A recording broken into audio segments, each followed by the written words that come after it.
इथून आतमध्ये सुरुवात करणार आहोत।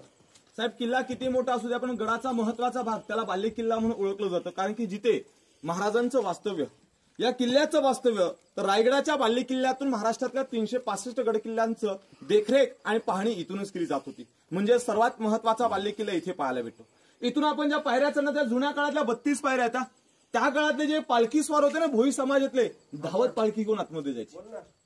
काय ताकद असेल, काय इच्छाशक्ती असेल, आपण बघा स्वतःची एक बॅग असेल तर धावताना आपल्या धापा लागतात। त्या काळात लोक न थकता न धावता महाराजांना आतमध्ये घेऊन पोहोचलं जायचं। अचानक वेळ प्रसंग आला तर राजाला मात्र सुरक्षित काढण्यासाठी स्वतःच्या प्राणाची आहुती देऊ शकतात असे मावळे महाराजांनी तयार केले होते। म्हणजे राजांच्या काळामध्ये जर का रात्रीचा संघर्ष करायचा अमावस्या पौर्णिमेला तर घोडे घेऊन जाऊन होऊ शकतं का? घोडे 1 किलोमीटर टाचांच्या आवाजात सैन्य हुशार होऊ शकतो। मग वापर कसा करावा तर पालख्यांचा। काही क्षणाला वेळेला पालख्या अशा पद्धतीने नेल्या जायच्या की गनिमांच्या झोपडीपर्यंत सोडून जायचं किंवा त्यांच्या राहत्या घरापर्यंत सोडून जायचं। राजे संघर्ष करायचे आणि पुन्हा त्याच वाटेने महाराज येणार आणि त्याच पालखीत बसून महाराजांना जशाच तसं पुन्हा आणायचं। दुश्मनाच्या तोंडी सुद्धा लावले नव्हते आणि हसा महाराजांचा गणिमिका होता बघा। मग राजांच्या काळात जर पालख्या माना सन्मानाच्या इथून जायच्या, त्या काळात जो पालखी होती ना सरकारी तिजोरीतून त्याला खर्च करायचा। आताचा सरकारी खर्च तिजोरीतून खर्च लाल दिव्याच्या गाडीला होतो ना, मग त्या काळात त्या पालखीला किती महत्वाचा मान होतं। इथूनच पालख्या किल्ल्याच्या आतमध्ये प्रस्थान व्हायच्या। त्या भोई समाजाला लोकांना इथे बसण्यासाठी इथे व्यवस्था होती, म्हणजे आसन सुद्धा होते याच ठिकाणी। महाराजांनी सर्वसामान्य लोकांचा सुद्धा विचार केला होता। आता किती मोठा व्हीआयपी असला तर मात्र ड्रायव्हरला विचारायला कुठेतरी साईडला खोलीमध्ये टाकतं। राजाने तसं केलं का?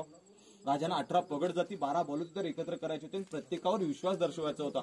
जर विश्वास नसता दर्शवला तर राजांमध्ये कधीही दगाफटका झाला असता। फक्त दगाफटका कुठून झाला हे सांगण्याची मात्र आपल्याला गरज नाही, घरातूनच पहिला दगाफटका सहन करावा लागला। त्याच्यामुळे महाराजांना स्वराज्यात अवघं आयुष्य फक्त 50 वर्षाचं लाभलं।